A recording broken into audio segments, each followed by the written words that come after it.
കൊച്ചിയിൽ തലമുടി വച്ചുപിടിപ്പിച്ചയാളുടെ തലയൊട്ടി പഴുത്ത് ഗുരുതരാവസ്ഥയിലായ സംഭവത്തിൽ പോലീസ് കേസെടുത്തു. കടവന്ത്രയിലെ ഇൻസൈറ്റ് ഡെർമ ക്ലിനിക്കിലെ ഡോക്ടർ ശരത് കുമാർ അടക്കം 3 പേർക്കെതിരെയാണ് കേസ്. മാതൃഭൂമി ന്യൂസ് വാർത്തയ്ക്ക് പിന്നാലെയാണ് ഈ നടപടി ഉണ്ടായിരിക്കുന്നത്. ബിനിൽ വിശദവിവരങ്ങളുമായി നമുക്കൊപ്പം ചേരുന്നു. Binil, good morning. അങ്ങനെ ഒടുവിൽ കേസെടുത്തിരിക്കുന്നു. ഡോക്ടർക്കും ക്ലിനിക്കിനുമെതിരെ എന്താണ് വിശദാംശങ്ങൾ? ആർക്കൊക്കെ എതിരെ ഏത് തരത്തിലുള്ള കേസാണ് ഇപ്പോൾ രജിസ്റ്റർ ചെയ്തിരിക്കുന്നത്? Good morning Mothi. ഇപ്പോൾ പോലീസ് കേസെടുത്തിരിക്കുന്നത് മനുഷ്യജീവൻ അപകടകരമായ രീതിയിലുള്ള പ്രവൃത്തികൾക്കാണ്. 3 വർഷം വരെ തടവ് ശിക്ഷ ലഭിക്കാവുന്ന കുറ്റങ്ങൾ ചുമത്തിയുള്ള FIR ആണ് വന്നിരിക്കുന്നത്. ഇനി FIRന്റെ അടിസ്ഥാനത്തിലുള്ള തുടരന്വേഷണങ്ങൾ വരും. അപ്പോൾ ഈ ഡോക്ടർ എന്ന് അവകാശപ്പെടുന്ന ആന്ധ്ര സ്വദേശി ശരത് കുമാറിന് MBBS ഡിഗ്രി ഇല്ല എങ്കിൽ കൂടുതൽ ശക്തമായ വകുപ്പുകളിലേക്ക് ഈ കാര്യങ്ങൾ പോകും. എന്തായാലും പോലീസ് ഇപ്പോൾ ഒരു പ്രാഥമികമായ അന്വേഷണം നടത്തിയ ശേഷമാണ് ഈ FIR രജിസ്റ്റർ ചെയ്തിരിക്കുന്നത്.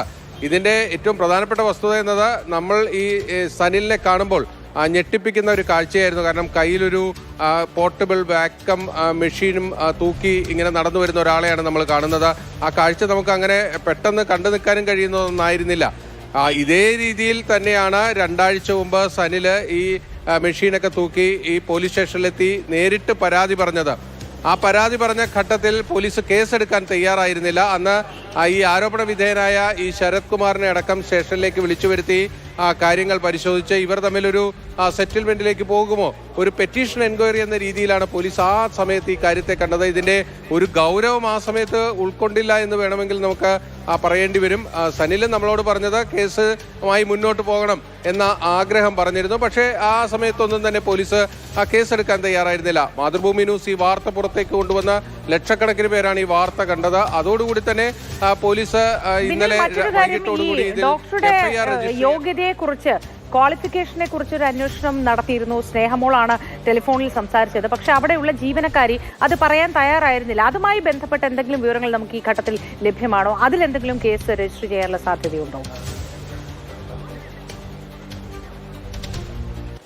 മോത്തി, ഈ ശരത് കുമാറിന് യഥാർത്ഥത്തിൽ ഇത്തരത്തിൽ പ്രാക്ടീസ് ചെയ്യാനുള്ള യോഗ്യതകൾ ഉണ്ടോ ഇല്ലയോ എന്ന കാര്യം ഇപ്പോഴും അവ്യക്തമാണ്. പോലീസിന് മുന്നിൽ ഈ ശരത് കുമാർ എത്തിയിരുന്നു. പക്ഷേ ആ ഘട്ടത്തിലൊന്നും തന്നെ പോലീസ് ഇയാൾക്ക് മതിയായ യോഗ്യതയുണ്ടോ ഇല്ലയോ എന്നുള്ള കാര്യമൊന്നും പരിശോധിച്ചിട്ടില്ല. ഇനി അക്കാര്യങ്ങളിലേക്ക് ഈ കേസെടുത്ത ശേഷം പരിശോധിക്കുമെന്ന ഒരു മറുപടിയാണ് പോലീസിന്റെ ഭാഗത്ത് നിന്ന് വരുന്നത്. ഈ വാർത്ത വന്നതിന് ശേഷം ഈ കടവന്ത്രയിലെ ഇൻസൈറ്റ് ഡെർമ ക്ലിനിക്ക് തുറന്നിട്ടില്ല. അതുകൊണ്ട് തന്നെ പോലീസിന് ആ സ്ഥാപനത്തിലെത്തി അവിടുത്തെ ചികിത്സാ രേഖകളടക്കം പിടിച്ചെടുത്ത് ഇനി പരിശോധനയിലേക്ക് പോകേണ്ടി വരും. എന്തായാലും ഒരു സാധാരണക്കാരന് സംഭവിച്ച വളരെ ഒരു ദുരന്തമെന്ന് തന്നെ ഇതിനെ വിശേഷിപ്പിക്കേണ്ടി വരും.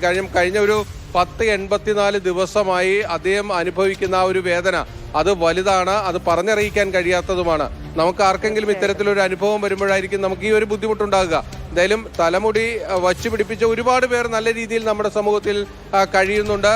പക്ഷേ എന്തുകൊണ്ട് ഈ സനിലിന്റെ കാര്യത്തിൽ ഇങ്ങനെ സംഭവിച്ചു എന്നതാണ് പരിശോധിക്കപ്പെടേണ്ടത്. ഇത് പരിശോധിക്കപ്പെടുകയും വേണം. കാര്യമായ യോഗ്യതയില്ലാത്ത ഡോക്ടറാണോ ഉള്ളതാണോ ഇതൊക്കെ പരിശോധിക്കണം. ഈ ക്ലിനിക്കിന്റെ നടത്തിപ്പുമായി ബന്ധപ്പെട്ട് അവിടെ ജോലി ചെയ്യുന്നവരുടെ കാര്യങ്ങൾ ഇതെല്ലാം പരിശോധിച്ച് കണ്ടെത്തേണ്ടതാണ്. ദൗർഭാഗ്യകരമായി പോയി ഈ കാര്യം ഏതായാലും.